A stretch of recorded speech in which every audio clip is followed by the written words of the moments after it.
Hello everyone. Today our topic is agriculture income. What is agriculture income? जो हमें agriculture land से income receive होती है उसे हम क्या बोलेंगे? Agriculture income. As per income tax act 1961 under section 21A agriculture income should be satisfy two condition. उसे दो कंडीशन सेटिस्फाई करनी है. First, income should be derive from the land located in India. सबसे पहले उस लैंड को कहाँ होना चाहिए? इंडिया में होना चाहिए. And that land should be used for agriculture purpose only. और उस लैंड का यूज सिर्फ एग्रीकल्चर पर्पस के लिए ही होना चाहिए. अब देखिए हमारे सोर्सेस का क्या होंगे एग्रीकल्चर इनकम के. एनी रेंट और रिवेन्यू जो कि हमारा इंडिया में लोकेटेड है और एग्रीकल्चर पर्पस के लिए हमने उसको रेंट पर दिया है. Okay. Any income drive from such land bye agriculture operation. हमने उस पर कुछ भी एग्रीकल्चर वर्क किया है. या फिर सेल ऑफ सच प्रोड्यूस, या फिर उनकी सेल करना. देखो, रेंट और revenue received from agriculture land.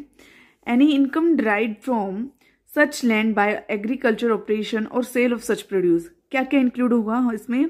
Cell proceeds from रीप्लांटेड trees, या फिर income from growing flowers and creeps and produce. मतलब अगर हमने कुछ भी सेल किया है इनसे रिलेटेड तो वो हमारी किस में इंक्लूड होगी? एग्रीकल्चर इनकम में. सेल प्रोसीड फ्रॉम सीड्स, अगर हमने सीड्स को सेल किया है वो भी हमारी किस में आ जाएगी? एग्रीकल्चर इनकम में. Any income from farm house. Any income from farm house का क्या मतलब है? Income from the process building attach to agriculture land.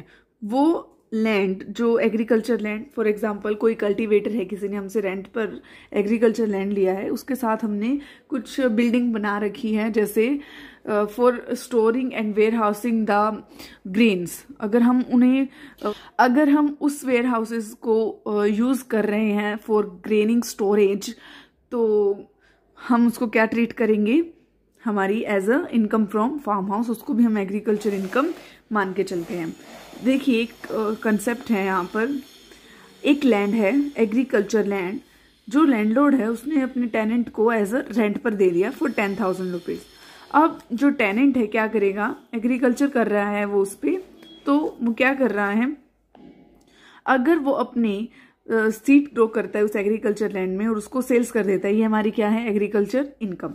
और उन वीड्स को सेक्स में डालता है बेचने के लायक बनाने के लिए, तो वो भी हमारी क्या होगी? एग्रीकल्चर इनकम में इंक्लूड होगी. हम अपनी एग्रीकल्चर इनकम में उस चीज को भी इंक्लूड करते हैं कि उसको बेचने लायक बनाना. जरूरी नहीं है कि हमने सेक्स में डाल दिया और वो यही चीज इंक्लूड करेगी.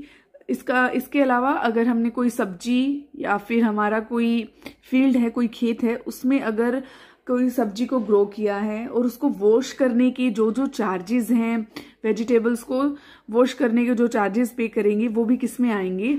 इंक्लूड हो जाएंगे. तो उसके बाद जो हमें इनकम होगी वो क्या कहलाएगी? एग्रीकल्चर इनकम कहलाएगी. अगर हम कोई बिस्किट में एक बिस्किट फ्रॉम व्हीट, अगर उसको उस व्हीट से बिस्किट बना के उनको फिर सेल किया, तो वो हमारी कौन सी इनकम होगी? Business income. Okay. Difference between the agriculture income and business income, that is the difference. Okay. Next हमारे पास कुछ ऐसे पॉइंट्स भी हैं जिसमें types of non agriculture income. कुछ इनकम ऐसी भी हैं जिसको हम एग्रीकल्चर इनकम नहीं मानते हैं. For example income from poultry farm, इसको हम अपनी एग्रीकल्चर इनकम मानकर नहीं चलते हैं. इनकम फ्रॉम बी हैविंग और income from butter and cheese making and purchasing of the standing crop and income from dairy farming, these are not the types of non-agriculture income. Okay, these are the types of non-agriculture income. इसके अलावा हमारे पास next topic आता है.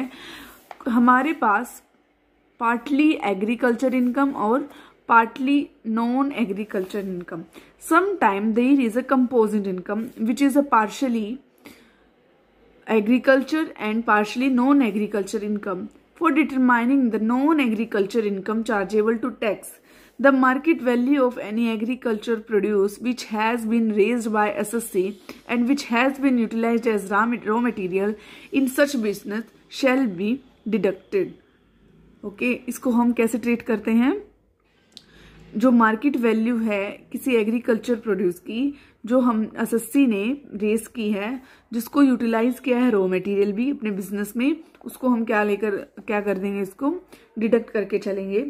ठीक है, market value का मतलब क्या होता है, where the agriculture produce is ordinary sold in the market, the value calculated according to the average price at which it has been so sold during relevant year.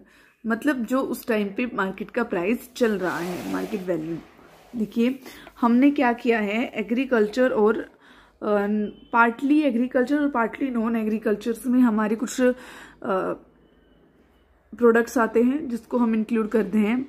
Growing and manufacturing tea, अगर हम manufacturing tea, growing tea का business है तो उनमें 60% हम क्या मानेंगे, agriculture income, and 40% is non agriculture income.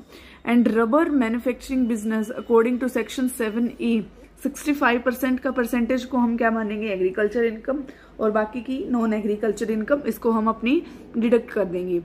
Next, coffee grown and cured by seller, 75% will be are agriculture income and 25% will be are non agriculture income. Coffee grown, cured, wasted and grounded by the seller in India with और without mixing any flavouring ingredients, किसी ingredients को मिलाए बिना ही, तब हम क्या मानकर चलेंगे, 60% and 40% agriculture and non agriculture income. इसका एक एग्जाम्पल है, वो क्या है, if an assessee earns ₹5 lakh from the business of growing and manufacturing tea in India. देखो अब 5 lakhs टोटल अर्निंग है उसकी, और क्या है, growing and manufacturing tea in India. अब हमने इस टॉपिक में क्या किया था, growing and manufacturing tea 60% will be are agriculture income and 40% will be are non agriculture income. तो 5 लाख में से जो हमारी 60% होगा वो कितना होगा, 3 लाख।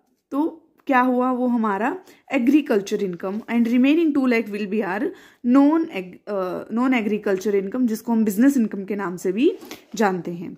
ओके, और वीडियोस के लिए आप हमारे चैनल को सब्सक्राइब कीजिए, लाइक कीजिए और शेयर कीजिए। Thank you.